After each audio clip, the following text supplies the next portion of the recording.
আসসালামু আলাইকুম।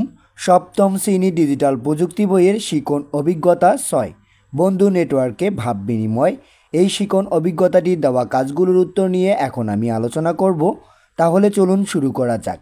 সেশন ১, ইতিহাস থেকে অতীতের নেটওয়ার্ক জানি। এখানকার প্রথমের এই বিষয়গুলো পড়ে নিবা। এগুলো সম্পর্কে আমি বিস্তারিত আলোচনা করতেছি না। এরপরে এখানে জগদীশচন্দ্র বসুর একটি তরঙ্গ আবিষ্কারের ঘটনা দেওয়া আছে, এই বিষয়গুলো পড়ে নিবা। এরপরে বা এর নিচে যে কাজগুলো রয়েছে আমি শুধু সেই কাজগুলোর উত্তর প্রদান করব। এখানে একটি কাজ রয়েছে, কাজটিতে আমি সরাসরি চলে আসতেছি। আচ্ছা বন্ধুরা, আমরা পিনা আর ন্যানোর গল্প থেকে তারবিহীন নেটওয়ার্ক সম্পর্কে জানলাম। আমাদের চারপাশে কি এমন তারবিহীন নেটওয়ার্ক আছে? একটু খুঁজে দেখি তো আমাদের শ্রেণীকক্ষের মধ্যে বা আমাদের স্কুলে তারবিহীন নেটওয়ার্ক আছে কি না। নিচের ছকটি পূরণ করি। এখানে একটি ছক দেওয়া আছে। ছকটির মধ্যে এখানে বলা হয়েছে স্কুলের মধ্যে তারযুক্ত নেটওয়ার্ক, আর এবার বলা হচ্ছে কি স্কুলের মধ্যে তারবিহীন নেটওয়ার্ক। তাহলে স্কুলের মধ্যে তারবিহীন আর তারযুক্ত নেটওয়ার্কগুলো কী কী? প্রথমেই তারযুক্ত নেটওয়ার্কগুলো হচ্ছে টেলিফোন, তারপরে সিসি ক্যামেরা, এরপরে হচ্ছে প্রজেক্টর, ফটোকপি মেশিন, প্রিন্টার। এগুলো হচ্ছে কি স্কুলের মধ্যে তারযুক্ত নেটওয়ার্ক। এরপরে এখানে আমি দিয়েছি তারবিহীন নেটওয়ার্কগুলো mobile, Bluetooth, laptop, tablet, wifi.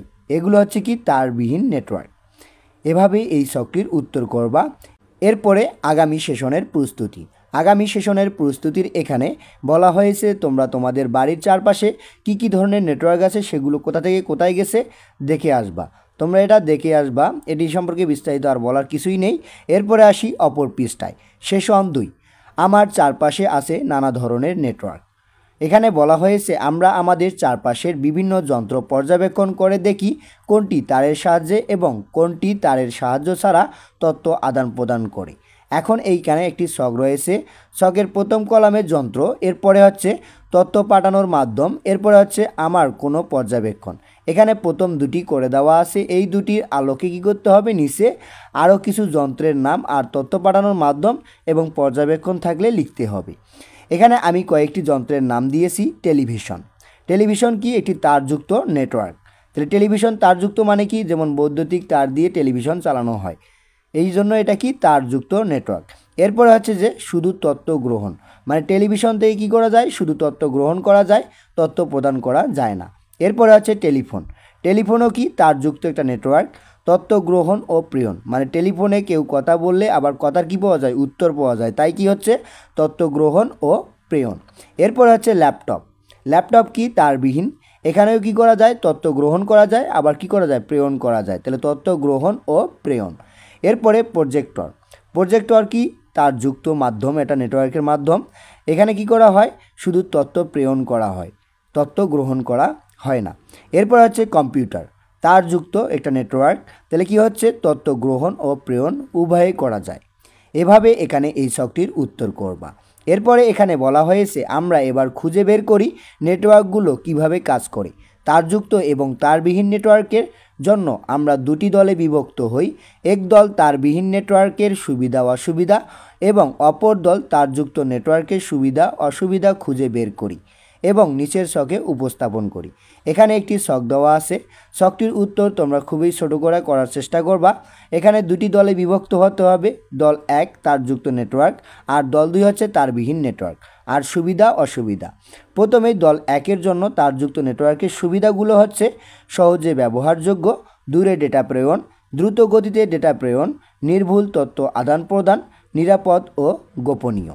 এরপরে অসুবিধাগুলো হচ্ছে তারযুক্ত নেটওয়ার্কের ব্যয়বহুল, যেটা হচ্ছে সংযোগ জটিল, অভিজ্ঞ জনবল প্রয়োজন, এরপরে স্থাপন প্রক্রিয়া জটিল, রক্ষণাবেক্ষণের সমস্যা। এবার আসি কি দল ২-এ তারবিহীন নেটওয়ার্কের সুবিধা অসুবিধা। প্রথমেই সুবিধা। সুবিধা হচ্ছে বহনযোগ্য, তার লাগে না, এরপরে সহজে তথ্য গ্রহণ ও প্রেরণ, এরপর হচ্ছে সব জায়গায় ডেটা প্রেরণ, যান্ত্রিক ত্রুটি কম। এরপর হচ্ছে অসুবিধা হচ্ছে কি ব্যয়বহুল, হ্যাকিং হয়ে থাকে, অভিজ্ঞ হতে হয়, ধীরগতি সম্পূর্ণ, সীমার মধ্যে ব্যবহারযোগ্য। এভাবে এখানে তারযুক্ত নেটওয়ার্ক এবং তারবিহীন নেটওয়ার্কের জন্য কি করতে হবে, দুটি দলে বিভক্ত হয়ে সুবিধা অসুবিধাগুলো লিখে রাখতে হবে। এরপরে আগামী সেশনের প্রস্তুতি। এখানে বলা হয়েছে এবার আমরা আমাদের বাড়ির যে কোনো একটি নেটওয়ার্কের চিত্র এঁকে আনব। সেখানে ষষ্ঠ শ্রেণীতে আমরা যেমন ভ্রমণ পরিকল্পনা করেছিলাম সেরকম যে কোনো একটি নেটওয়ার্ক আঁকব, কিন্তু এটি আমার বাড়ির আশেপাশের কোনো নেটওয়ার্ক হবে। এখন এই কাজটি বা নেটওয়ার্কটি কিভাবে অঙ্কন করবা তা এখন আমি দেখিয়ে দিব। চলো এই কাজটির উত্তর শিটে।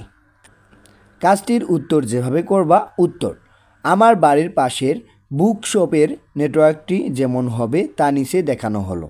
তাহলে আমার বাড়ির পাশের বুকশপের নেটওয়ার্কটি যেমন হবে তা এখানে দেখানো হলো। এখন দেখো নেটওয়ার্কটির প্রথমে কি করতে হবে, এখানে দিবা বুকশপের নেটওয়ার্ক। তাহলে বুকশপের নেটওয়ার্কের এখানে কি করা হয়েছে, একটা হাব দেওয়া হয়েছে, তারপরে ল্যাপটপ, কম্পিউটার, তারপর হচ্ছে সিপিইউ, তারপর প্রিন্টার, তারপর হচ্ছে মোবাইল। এটা হচ্ছে কি একটা বুকশপের নেটওয়ার্ক।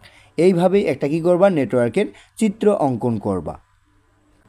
তাহলে আজকে এ পর্যন্তই। এর পরবর্তী ভিডিওতে আমি এর পরের দেওয়া কাজগুলোর উত্তর নিয়ে আলোচনা করব। ধন্যবাদ সবাইকে এতক্ষণ সঙ্গে থাকার জন্য। ভিডিওটি ভালো লাগলে লাইক এবং সাবস্ক্রাইব করবেন।